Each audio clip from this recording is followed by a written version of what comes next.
Welcome everyone. How's your Wednesday going so far? I tell you, this isn't a bad office, right? This is fantastic. You may notice some of the scoreboard there at the back wall. Some of our sponsors, we made sure that they hit a home run with their messaging. We're so appreciative of Azalea and the alternative group, Salamis and Nancy Powell. And please try to say hello to them at their booths as well today. Speaking of other, sort of entertainment or infotainment options, did anyone hear that Kevin Hart tickets went on sale today? Did you hear that? You may not know it, but he and I go back really a long way. We're pretty tight, and he called me up and he said, Neil, can I warm up for you today my material? Because I don't really know how Augusta is and everything with the Masters and all that. I said, absolutely. I said, Kevin, you think you could keep it clean? And he said, hell to the no. I said, Kevin, this is a business crowd, but we will see you on June the 15th at the Bell. So we will do that for sure. So this is our biggest and what I believe is our best conference and expo that we have had. This is our fourth one. And I'm so pleased that SRP Park has been a wonderful partner for us to do this. It's a very unique concept with both floors, but so far so good. Last September we did a survey and we got feedback, and some of you in the audience answered, because we wanted to, like any good organization, we want to know what we could do better, what gaps there were in our coverage, and pretty much unanimously, it was economic development and job recruitment and retention. So if you're an employee, you're going to find out how to grab another 10 grand from your boss. And if you're a business person, you're going to learn about maybe what some of the things are coming on the horizon today, which I think is fantastic. Our special Monday edition at noon also features stories related just to those two topics. And it's amazing when you listen to your customers, they come and they show up. And so I thank you for doing that. I really appreciate it. Thank you so much to Aaron Campbell, who's behind the camera, who coordinated this entire event with the help of many other folks at ABD, and Allison from SRP, who's just wonderful. Janine at our ABD booth, who reached out to many of you and kept prodding you to attend and to become an exhibitor and what have you, and that's what it takes. As a good friend of mine explained earlier, it's quite an effort to put something like this on behind the scenes, so we're so happy. And for those of you enjoying comfortable seating today, Best Office Solutions has provided the feng shui and the comfortable, hip, trendy furniture. They're in the back, Tiffany and Robin also, that can kind of certainly help you with that.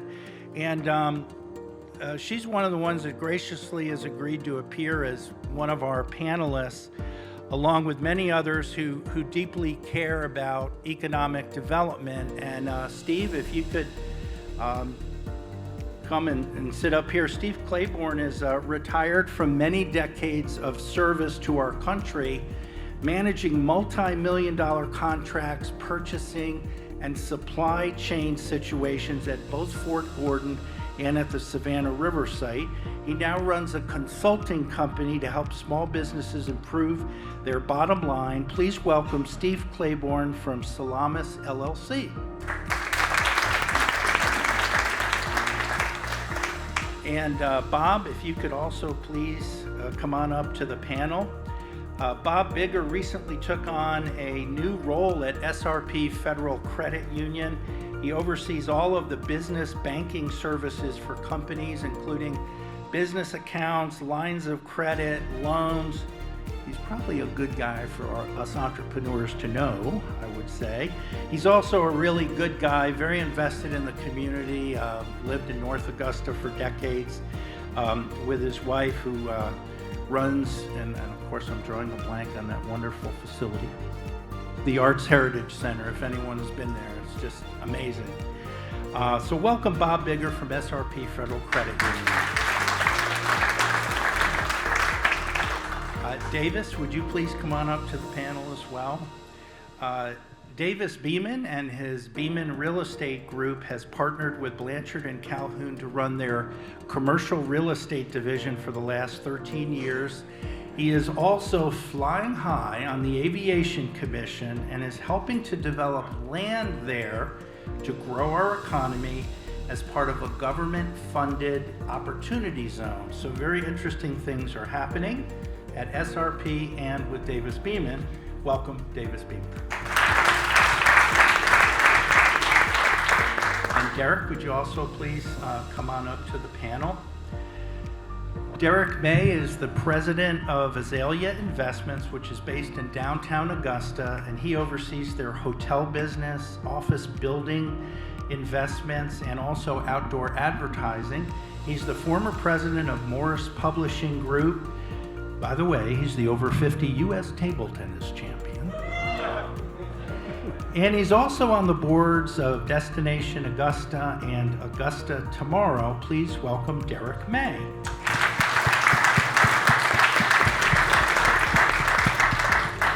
And speaking of Augusta Tomorrow, Lauren, could you please come on up to the podium while I switch out microphones here? Our moderator is the executive director of Augusta Tomorrow, a group that years ago planned the Riverwalk expansion, the Marriott and Convention Center, St. Sebastian Way, and so much more. So what is next for Augusta Tomorrow? Well, they'll be utilizing some grant money and private donations to develop land at the 5th and 13th Street bridges connecting downtown Augusta and here in downtown North Augusta. I turn things over to Lauren Dallas.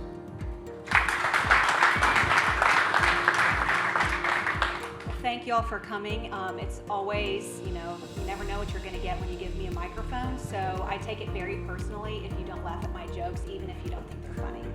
So, what I would like to do is have the panelists I want to be here to facilitate a discussion. As Derek and I were talking about the other day, if we were sitting on a sofa having a beer. So I would like for y'all to be communicative with each other. Where's the beer? The beer's back there. I don't know if it's open yet, but again, that's what happens when you put a bar in the room. So first of all, if each of you could just go down the line, Davis, we'll start with you. If you could just talk about your role and how economic development plays into it, and maybe some other things that you're involved with outside of your day job, and how that kind of filters back into the 9 to 5, if that exists anymore. Absolutely, and thank you for hosting this, Neil. Thank you for having us, and I'm just excited and honored to be here on the panel with these guys. Some I know and for a long time, and some I don't. So I look forward to meeting them and hearing from them as well. So I started the Beman Real Estate Company really because I wanted to drive a very client-centric real estate approach. I tell people all the time, we're a boutique company, and I don't mind saying that. We are in investments, brokerage, and management. That's the core of our business. We are really driven by clients. The majority of that is here in Augusta, but we have clients that we've partnered with in investments outside of town, from Atlanta to Columbia, down to Savannah, and some other things outside of that. But our core product is client-driven, working with businesses, growing them from a location standpoint, helping them expand. Over the past couple of years, and I can get into this a little bit more, but over the past couple of years, it's getting them out of their house and into a more professional environment. So that's been a huge part of our business and a very exciting thing to see. Just like I grew up business, I know how important it is for them. Outside of real estate, I'm married with 2 children. Also, as Neil mentioned, on the Bushfield Aviation Commission, I've been on that for 8.5 years. Served in multiple capacities, and I'm honored that 3 different commissioners have appointed me, consecutively. So that is my civic duty, my fiduciary responsibility to everybody in the region that supports that airport. We had an air show this past weekend. If you got to go, you know how successful it was. The staff, the directors, and all involved are really our commissioners. are very supportive of everything going on down there. So thank you for having me. I'm Derek May. Azalea Investments is my company, and we are in 3 lines of business. One is the Augusta Marriott Hotel and Convention Center in downtown Augusta. You asked about economic development. I mean, what that does, that hotel and all of the hotels around town bring people in from other places that spend money in our community with businesses here. And some of those folks come here for business, and then they choose to set up camp here and invest in our community. So, and also we manage the Augusta Convention Center for the city of Augusta, and that's all about bringing people here that then spend the night and spend money in our community. Secondly, we're in commercial office space. We have 3 office buildings in downtown Augusta, the AU building at 699 Broad with the Pinnacle Club and Edgar's above Broad there. We have the Augusta Riverfront Center, which is between the Marriott and the Cyber buildings, and the Morris Museum of Art is in that building. And then the third is on the 933 block of Broad. Merrill Lynch is in that building. So we have 3 office buildings downtown, and obviously for those that creates a home for businesses, big institutional businesses like AU, small businesses, attorneys, and all types of businesses there. So we create a place. As a matter of fact, the Augusta podcast folks are in the AU building. David Bash over here. So we create a home for businesses.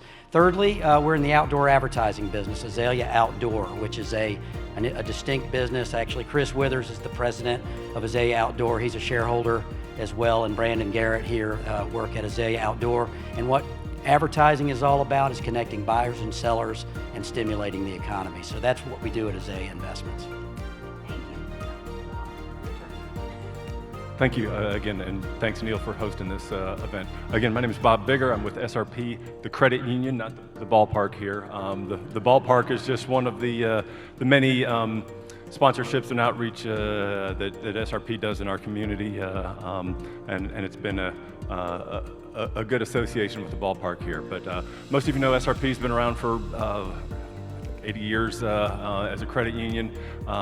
As a commercial lending group, I'm running the commercial lending team at SRP. We've been in the commercial lending world for about a dozen years, so still fairly new in that world, but we've built a great team of commercial lenders and are able to serve small businesses to big businesses in that capacity. So our job with our loan officers and support team are helping the mom and pop grow into a multi-location business, helping big businesses grow through buying equipment, buying lines of credit for operating needs, buying real estate.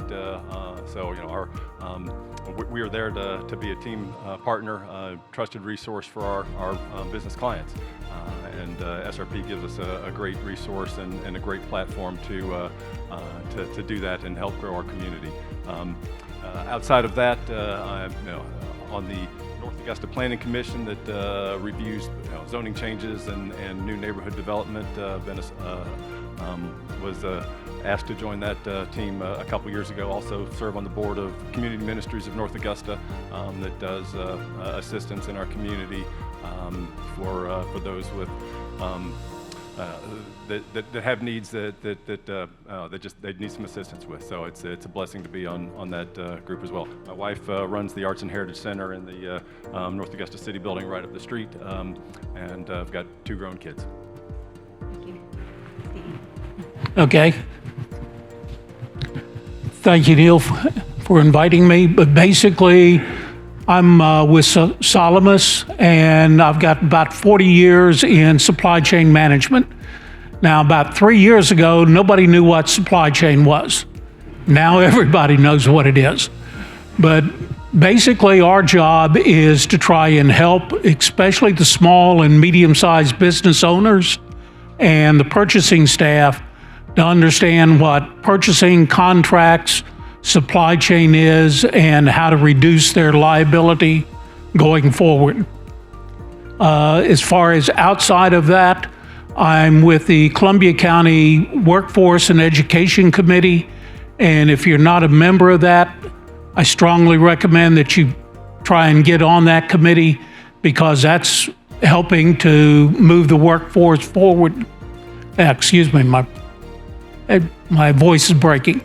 But anyway, that's where I'm staying right now. Oh, and the other part is the clubhouse. Clubhouse is out there down with the Cyber Center, and they do a lot of work with small businesses and help them to get started. Thank you. So I'm originally not from Augusta. It's okay. There are a lot of us not from Augusta. But what I have seen that's so exciting over the past, 14 years that I've been here is that we're seeing this big surge. And this question can be for really anyone. Just pop on the mic whenever you're ready. But we've seen a cyber surge. We're seeing, an industrial surge with the EDA bringing in $1 billion worth of business last year. And a lot of that is expansions. So all of these very exciting things. So what would you think is the most exciting thing that's happening in the development world in Augusta right now? Don't everyone jump at once. All right, I'll take a swing at it. Thank you. Get mine out of the way. I'm going to steal Davis's. I get excited. I can't name one thing because I read, the Augusta Business Daily every morning, and everything, we have so many openings. So every time I hear about something opening, it gets me excited, whether it's a new restaurant, a big business, a retail outlet. And when you think about, even with what's going on in the economy, and we hear a lot of sort of clouds out there in the economy, and yet Augusta, every single week, we're hearing about announcements of new openings. Davis and I were talking, and I'll say this, it'll be easier for me to say it than him, but I live in Evans, and I saw this Hobbytown store that opened up out on Riverwatch Parkway, and it's all about people's passions, and when you see a retailer open up in a place that hasn't, it's a small center that hasn't had a lot of tenants over the last several years, and then suddenly you got this cool business that opens up in there. That's a real positive sign for our economy. So for me, what's exciting is just seeing the constant opening and new businesses come into our community. If I could jump in here, what I would say primarily is the connectivity of Augusta. And I think in the past, I think about when I was in high school, I played a lot of sports. I never went into Aiken County, just didn't have to. I played public school, and I think folks in North Augusta and Aiken County came over to the big employment centers in Augusta. But I think in the last 10 years, D. Copenhaver, former mayor, has given us a huge push to look at the CSRA as a whole. And I think in the past, it's been, we're growing to Columbia County. I think if you talk to any of their representatives, especially in the development, they depend on Richmond County, they depend on Aiken, they depend on Burke County, and vice versa as well. There are aspects in Columbia County that are beneficial, from housing, retail, and there are employment opportunities in the Richmond County area. And so I think we've done a much, much better job in that, in the messaging, but also the application of that connectivity in our community. I think that's huge. I think what that's done has played into real wage growth here in Augusta. You've seen a lot of small and big, corporate companies move to Augusta or move locations to expand, but never really tried to differentiate themselves from where they came from or moved, if they moved from Columbia County to Richmond County or vice versa. There's a connectivity, there's a desire to go out and employ people. The higher wage growth here recently has allowed to very nice apartment complexes to be built downtown, and there's a tremendous energy to build even more. There's more that's been done in the last 3 years there than probably the previous 13 years. And that's not because of a lack of interest, it's a lack of economical means. And so I think it started with leadership, that connectivity, we're all together, and it's played really well into our wage growth. And let me make one other point. Our technical schools here in the community, Aiken Tech, Augusta Tech, are just understated to what they do in our community. They don't get enough credit, and they've played a very vital role in cyber command and thus the wage growth. So I'm excited about that. Echoing what Davis is saying, we're all kind of in our own silos. I can tell you, business lending group is doing gangbusters at SRP. So I see some businesses that are thriving and so forth. Davis talked about Columbia County. I'm a North Augusta resident, been here for a long time. A lot of excitement, obviously. What you can see right and left is pretty exciting. What's happened here over the last 10 years through our leadership. Our SRP office is out at Exit 5. We've got a new hotel coming up. We're getting the second North Augusta Chick-fil-A coming out there in the first quarter of next year. Restaurants moving from Aiken to open a second location in the Walmart shopping center out there. All of the residential development that's going on out there. My North Augusta silo, North Augusta viewpoint is pretty positive. What's going on here? We're very excited from SRP's standpoint to be a part of the growth on this side. And again, we've got a footprint in the entire CSRA, but are very, very excited, very positive about what's going on both sides of the river. The part that I really enjoy best is the support that everybody is giving to small businesses. Now, 95% of all businesses in the U.S. are small businesses in one way or another. Here in Augusta, we've got a tremendous amount of resources that are dedicated to helping small business. You've got the chamber that's out there that's doing a lot of training, also with the networking that's out there. You've got the clubhouse that is going. You've got Neil that is pointing out with the Augusta Business Daily, the internships and everything that's going on. And you've also got Augusta University and their Small Business Development Center. All of these organizations are tailored to help the small business succeed, and that's what we're going to need going forward. Everybody knows that a recession is coming. More businesses are actually started during a recession than there are during good times, surprisingly. But all of these organizations are out there, and a lot of them are working together actually in helping the small business to develop and grow. Thank you, and I'm excited that you said that about North Augusta. In 2009, Augusta Tomorrow revealed the Westaboo vision, which Augusta Tomorrow is the keepers of the vision, but as we start our new master plan, we've really looked back on North Augusta, and it was the shining star of development on that plan. I mean, so many things got done, and it's amazing that we're here, and I don't even think this was on the master plan because it was still going to be across the river. So as they say, economic development is a marathon, not a sprint, but North Augusta has definitely made some strides. Now, as we talk about all the great things, what do you think are some unmet, unfulfilled needs or challenges that we're seeing in this area? It's a really great question. Don't jump at once. Go ahead. Yes, please. The key thing is bike trails. Okay, I ride a recumbent trike. Bike trails aren't big enough. Mm-hmm. Okay, now I know this is a little side, away from the economic development, but since everything is going towards renewable sources and everything else, one of the things that I would like to see, and a lot of people that I interact with, are your bike trails. One of the biggest things here in North Augusta is the Greenway. I'd like to see something like that on our side so that when I go bike, I can stop in at some of the restaurants and get me a bite to eat instead of having to carry all of that stuff. That's a good one. Go ahead. So I would say what Augusta could do, and I say Augusta is a larger whole of the CSRA, is to deploy tax incentives.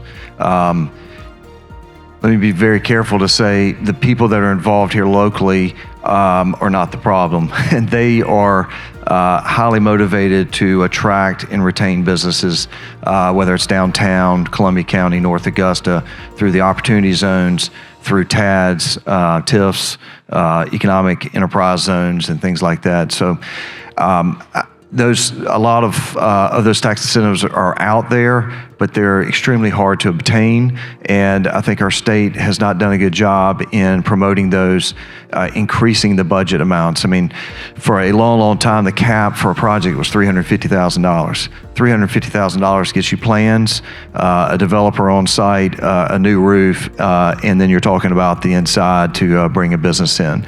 We've got to have real tax incentives. And I think that if we can identify some programs locally that will pair well with the opportunity zones, TADs, and other state and federal tax credits for buildings, I think folks will take a real approach to development, especially in the urban cores. And then the second thing I would say, we've got an intern here today, William Hollingsworth. We're excited to have him today. I think he's a Gamecock, right? Augusta's got to be cool, and we're going in that direction. And we need to attract and retain young folks. I'll call you kids, I'm much older. So the folks coming out of high school, college, technical schools are extremely talented. I mean, very talented, and we're finding that. Many of the companies, Palomar, y'all have taken on an intern a lot, and we've done the same thing.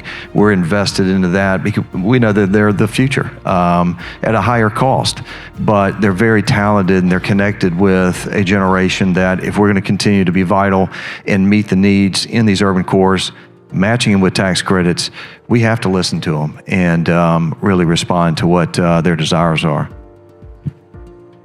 Jump in while I have a second. My answer to this question is a little bit bigger picture and maybe harder to achieve than bike trails and tax incentives. We've got an amazing community, but we've got a river that runs right through the middle of it. And most communities, if you're in a Greenville, they take advantage of that. And unfortunately, what we've got is we've got a North Augusta and a Columbia County who are all central focused and aren't willing to participate enough to take advantage and grow Augusta and maximize the resources that we've got going on here. So, we all need to work together to encourage our governments to reach across the river. It's not that big, but we've got to find a way to get across that line in the sand, that line on the map, and better maximize the great resources we've got industrially in the medical community, Fort Gordon, SRS, all the good things we've got going on here are going to keep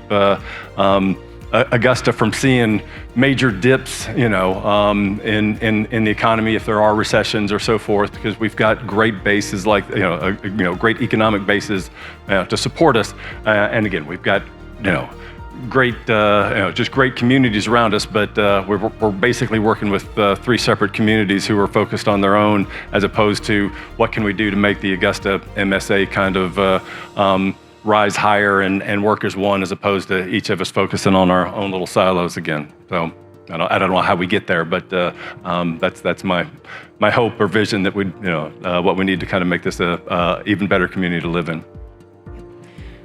Go ahead. Well, I want to build on that for a moment because I think you're spot on, and Davis mentioned it as a strength or an opportunity, and I think it's gotten better.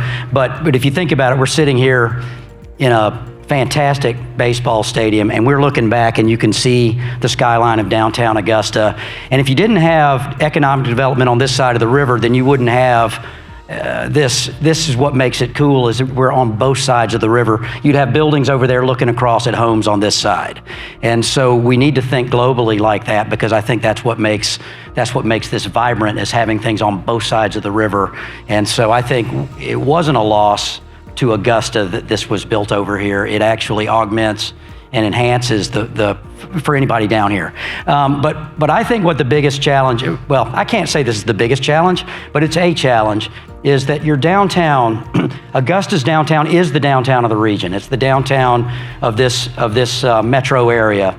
And right or wrong, the way people feel about a community is probably, I think, 2 things. One is an airport. Do you have a great airport? Do you have a growing airport? The other is your downtown. Is your downtown vibrant? Is it a place I can go and it's open for business all the time and there's people buzzing around? I feel safe and it's got this, it's got this sense of place.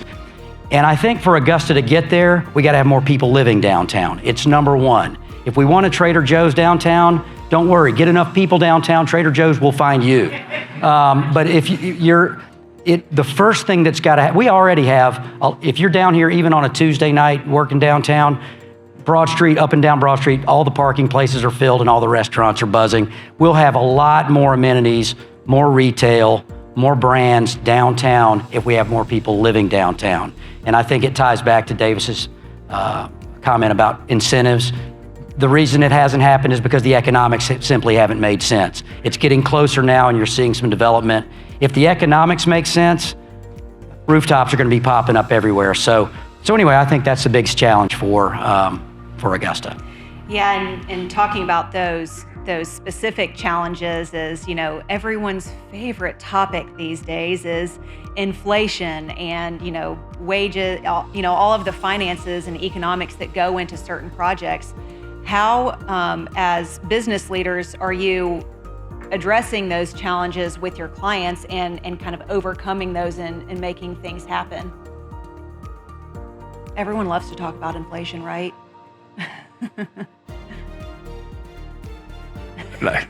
I guess I win as the banker by default to start with this question. My answer to this is really just to do what you can. Focus on your own business, build good partnerships through the chamber, through networking, through events like this. Inflation's going to do what it's going to do. The interest rates are going to do. We've watched the interest rates, rise and fall or whatever, and mostly rise, but. Those of us that have been around long enough have seen interest rates where they are. So not to panic when you see a little bit of an interest rate rise. We've seen rates at this high. We just tend to forget them because we've had such a long period recently of very, very low interest rates or whatever. But we'll survive all these changes. As a small business owner, again. Build good relationships, get a good banker, get a good realtor, get a good accountant, get a good CPA, and you'll weather this through the partnerships that you have through those support systems and chambers and so forth. So try not to panic about it. We're all going to be fine, and focus on what you do best, and everything's going to be all right. At least the cost of eggs went down. Yeah. So I'll second that, both in relationships and seeking out professional help. I don't have a talent of saying jokes, but the best one I've got is Elvis is not the king. Cash is king. And anybody that tells you the opposite has not started a business. One of the worst things when I sit down with folks, and many of the folks, I have some high net worth folks that I sit down with, but also have a lot, and probably a majority of middle class folks starting a small business. And the first thing they say is, I've got a great idea, but I don't have any money. That's the last thing I want to hear. There are a lot of high net worth guys that have a lot of money and have no idea what to do with it. And the only thing they know and have the ability is to go talk to folks. And so I would encourage each and every one of you is to focus on what you do best, building those relationships, staying connected to what you do. And if you stay focused on that, the financial aspects of it will come together. The relationships will, the reputation will be there. And I think that's one of the biggest challenges we have with the interest rates rising is small businesses, there's a lack of confidence. And I think the thing they need to focus on is what is the core part of their business, not to focus on the money, that matters. But if you've got a lot of cash on the sideline, you need the resources and the relationships to do something and implement it. And I would just encourage you to focus on what you do best. I agree with both Bob and Davis, and it makes me think about, we're all dealing with, let's use inflation and interest rates as the two of the things we all deal with right now. One is you don't just keep doing what you were doing when the circumstances change. So you think about how it impacts you and you pivot. We're planning to acquire, we're in the billboard business, and Chris and I talk a lot about how we want to expand this business, and interest rates are up. So, the cost of borrowing the money goes up. Well, what we decided to do, slow down a little bit, focus on what we have right now and how can we run it better? How can we increase our revenues? How can we control our costs and make our business run better? And then just be a little bit patient. Be patient. Work hard with what you got and be patient. Davis said cash is king. Build up some cash. And don't over lever yourself. Inflation is a challenge for all of us because that means our costs are going up, our operating costs are going up across the board. Well, hate to say this, but don't be ashamed of your product. You may have to increase the price of your product to your consumer.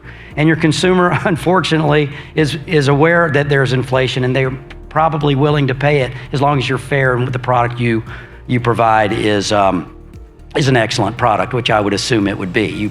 You plan on putting out an excellent product. So don't be ashamed of that and don't be ashamed of pricing your product to make sure the math works for you. So really, and then the other is just your employee cost. A part of inflation is employee costs going up. Make sure that you're taking care of your team because your team is what's going to lead you to the promised land. So be sure that you're competitive there because at the end of the day, that's what we all are, is a bunch of teams out there trying to do things. So just make sure that you're, if you have employees, that you're compensating them in a way that keeps them on board. Okay, I'm old enough to remember when Paul Volcker was the federal chair and inflation was in double digits. I've been around a while, been through a few recessions that are out there. So my contribution to this is I've written a small article that you can pick up at my table. Now, in order to do that, I've got a little 5 questionnaire you need to take for it. But basically, in the article, it's going to tell you, as a business owner, here are the things that you need to do. But the one thing that I want to stress out is that don't be afraid of the recession. It's just like bad weather. Plan for it, protect yourself, but also look how you're going to weather it and how you're going to grow coming out of this. Because the one thing about a recession is when you come out the other side, there's going to be less competition. That means more opportunity for you. So instead of, hunkering down, batting the hatches, so forth like that, look for the opportunities that are going to be out there. That's really good advice. So I moved here in 2009 and took a job in advertising, which, 2009 was very tough for a college graduate to find a job. I moved to Augusta to work at a local marketing firm, but what I quickly realized is in terms of a recession, Augusta is very balanced. And they say that we have the industries, the 4 M's, manufacturing, medical, military, and the masters. But even looking at those industries and what keeps us balanced is, the reality is 3 years ago, our world was shook. And fortunately, now that's in the rearview mirror, but a lot has changed within, the past 3 years since we all shut down. I don't even want to mention the word because it just makes my, tinkle. But in looking at those changes from the pandemic, what pivots have you seen that have been beneficial to the dreaded millennial? I am one. I'm sorry. It's not that we're lazy. We just want to work in our pajamas. But what changes have you seen, specifically maybe in office space with work from home or any of the other changes that we saw during COVID? I said it. I'm sorry.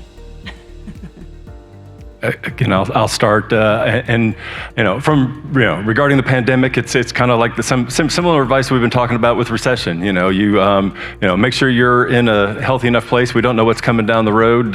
Not being over leveraged, having a good liquidity position, being able to weather shortfalls, slowdowns, whatever. Or take advantage of it, as Stephen was saying. Again, I've got a client who in the pizza delivery business had a great COVID. So, killed it. They almost hate that people have gone back to dining out because they, quadrupled their business during COVID. So if you're in the right industry, there's opportunities. Look for those opportunities. Again, as regarding working from home and so forth, again, it's about being flexible and building partnerships and having contingency plans in place for what happens if this flares back up again, or if interest rates get to here, or so forth. So looking ahead, again, working with business mentors and so forth who have been through double-digit interest rates and have been through tough times before. If you're a new small business, find a network, find a mentor, something who's maybe been through some things that you haven't been through, that can be a resource to help you if, again, interest rates, flus, whatever, come up again in the future. So all about building good partnerships and good networks to give you resources when times get hard. All right, I'll take a swing at it. And I was just thinking as you were talking, Bob, about 3 years ago. It's hard to believe it, but 3 years ago, I walked out onto Broad Street and looked down both directions, and I was the only human being on the street, and that was a zombie apocalypse. It was freaky, and it's hard to believe how far we've come so quickly. And I'm going to point this out about just about where we are. And this is a bit off topic, but Augusta, as tough as in all the news that we hear out there, the Augusta Marriott is having the best year in its history, and the Augusta Marriott is a hotel is one of the most sensitive economic indicators, and especially a business hotel. We're a business community. That's a business hotel. I mean, when you go into a recession, business travel almost screeches to a halt, and it's one of the last things to come out of a recession. And the pandemic is like you combine September 11th with the Great Recession, and you get something, like we've never seen. We had to close the Marriott. At this time, 3 years ago, the Marriott was closed. And so Augusta's doing well. It's an indicator. I know that if we're doing well, that means businesses all around. That means the Crowne Plaza is doing well, the Hyatt House is doing well, and that means that local businesses are getting impacted positively. So now, what was the question again? How have we changed? One is consumer behaviors have changed. When you talk about office, that is one that got hit right in the nose by the work from home thing now, and giving Lauren a chance to work in her pajamas and all that. So but the fact is, it's changed. Prior to the pandemic, the movement in office space was how many people can you cram into a space and have them sit, that euphemism, like a communal table. Well, that just basically means I'm going to cram 50 people into a 200 square foot room and make you all enjoy each other's company all day long, pop in earbuds. And honestly, what's happening now is an office place is a place to go collaborate. And I think all of us hopefully want to be, that's why we're here today, is because we like to be around other human beings. And so I think that businesses, office being one of the most impacted, I'm sure everybody's business has been impacted in one way or another. You just pivot. So our tenants, the people that are the businesses that are in our office buildings, are figuring out ways to reconfigure their office space to become more of a place where people come together and collaborate. And 2 or 3 days a week, they might work from home if that makes sense for them. So I think it's just all of us pivoting. So I'll answer that both from a business standpoint, but also commercial real estate standpoint. And Derek, he said it very well, staying centered on your core business and staying the course. And I played a lot of baseball, and I think it'd be a great idea to play out here next year. We can have a little expo out there. I've played at the other ball field, but one of my coaches one day, he said, "Davis, you're not a home run guy, you're a singles guy." And you look at that and you can apply that to business. Hitting singles is not a bad deal. Hitting singles weather some pretty big storms. And I'm that singles guy, and I'm proud to be that guy. And in working with people, I think I convey that to them. I don't think I'm a big personality that's going to convince you that I'm going to hit a home run and win the game with one bat. I'm going to plug away and drive the core part of our businesses and the clients that see that will come along, and they're very vested in that. So I think Derek said it very well, and that's a huge aspect when you have very fluctuating times. From a real estate standpoint, real quickly, I can think of 12 buildings that have lost anywhere from 20 to 80,000 square feet. I won't name a bunch of names. I will say Electrolux, because everybody knows it. They left an 80,000 square foot facility. They didn't just leave the office. They also moved elsewhere. The retail, the surrounding supporting cast around that physical location suffering. And so that has a very penetrable effect in all of your businesses, owning a restaurant or other retail in the nearby neighborhood. So we've got to figure out how to reinvent the wheel on the big box office like we did 10 years ago with the big box retail. And I'm confident we can do that, but it's a huge challenge in our industry right now. I'm lucky enough to where when COVID came around and everybody was doing remote work, I'd been doing it for years already. I had a contract where we had to do remote work starting back in '07. So remote work was not new to me. However, the good thing about it is it has driven and opened everybody up, especially businesses, to the opportunities that are out there, that you don't have to be tied to a physical space in order to do something.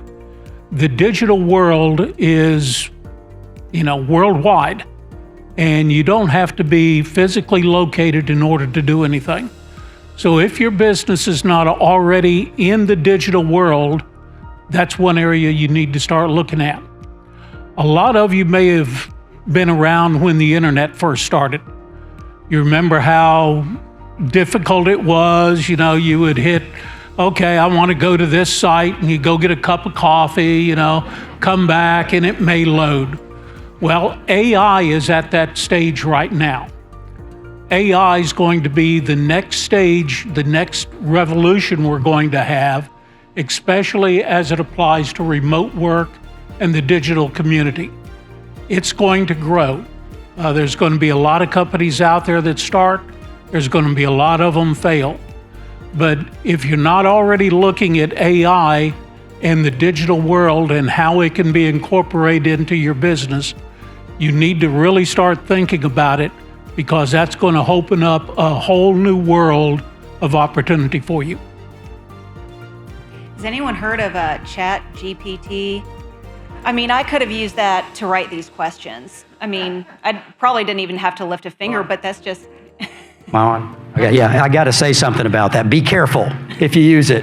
So yesterday I was bragging about Chat GPT. I was having dinner with my mom, and I said, did you know that Jacksonville is like several hundred miles west of Boston? You think of Jacksonville on the East Coast. I said, watch this. And I went into Chat GPT and said, how far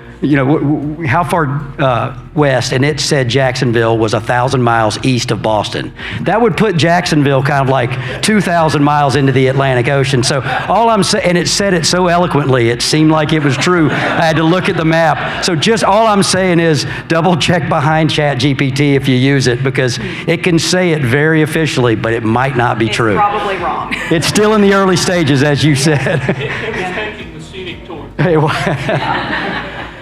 Well, any last remarks that you'd like to make? I think we're at time, but y'all have been wonderful. Every time Derek raises his microphone, I'm like, okay, it's his turn. And there he goes, see? We may have time, if y'all will stay for a few minutes, to just entertain a few questions from the audience. Sure, yeah. Is that okay? Does anyone happen to have any questions for Derek or Bob or Steve? Okay. I'm going to bring the microphone over here. Smile, you're on candid camera. I'm Phil Donahue for all the old folks in here. Yes, I'd be interested in hearing from the panel, making a comparison between Greenville and Augusta. I know Bob mentioned it earlier as Greenville might be a model. What would Augusta and the Augusta area need to do to take advantage of what we have? Right. I'm no real expert on Greenville other than all my all the friends of my kids who graduated from Clemson were going to Greenville because it was the cool place. I don't know, I'm not an expert to tell you what it is that makes it a great place to live, other than the young folks are there talking about it. So maybe that's enough. We just need to promote what the young folks are finding good about Augusta. One of my board members said this, and I thought it was an excellent point. Greenville had a lot of the same problems that Augusta has right now, just a lot of barriers. But in that case, a lot of the private sector development just kind of came in like a tidal wave, and all of that development came in spite of their challenges. So if we can just get enough to kind of overcome, then I think we'll be in better shape than we are now, and possibly, be the next Greenville, because it is a great city and it's developed very well. Go ahead. I'd like to add to that, and I get that. That's a very fair question. I get it all the time from a real estate perspective. This is a harsh response to it. I give it to everybody, but why not Augusta be the model? I think we are the model. We have industries around here from cyber, Fort Gordon, medical, manufacturing, the masters, that a lot of other communities would die to be able to see. A talent pool of employees, and so I think Augusta needs to stop beating itself up to try to be somebody else. We have a tremendous core and base here, and I mean, look at the diversity in this room and the core businesses and how we're working together compared to maybe 20, 30 years ago. And so I would challenge us to stop beating ourselves up, stop trying to be another, atmosphere, to focus on. I tell people all the time, being on the airport, they want retail down near the airport. Well, you need people, you need rooftops. So you got to stay the course of the things. An industrial plant is a good thing. It brings a huge employment. It brings rooftops. It brings that Circle K that has a pizza place right next to it, and then somebody else takes a risk outside of that, hotel or otherwise. Stay the course. I think Augusta's very healthy, and we've grown differently than Greenville. Ours has been more westerly. Theirs has been more sort of circular around their core. I like the bigger core that we have, and so I would just say let's quit beating ourselves up. I think we need to put that on a t-shirt. There's a t-shirt quote in there somewhere. One more? Okay, let me come by so we can record you to videotape and such. Oh, it's so crowded here. I need some exercise anyhow. How are you? What's your name? Kathy Clark. Hi, Kathy. What's your question? My question is, scaling it down a little bit, what small business do you think would benefit Augusta the most right now?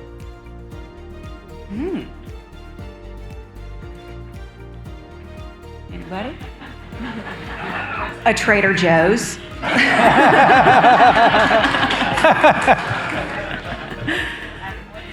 ahead. Yeah, go. I will go to a specific one. I have some friends with Loop Recruiting downtown.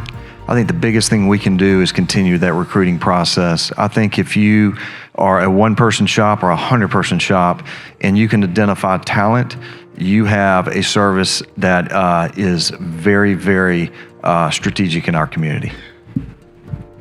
Okay. Yeah. Actually, One more. I wanted to add on to Ms. Clark's question, in that I feel that my perception of where the answer to that question lies is in connecting those that are working from home with those that are working outside of home. My small business is a food production business. We take pre-orders and deliver meals to people's homes.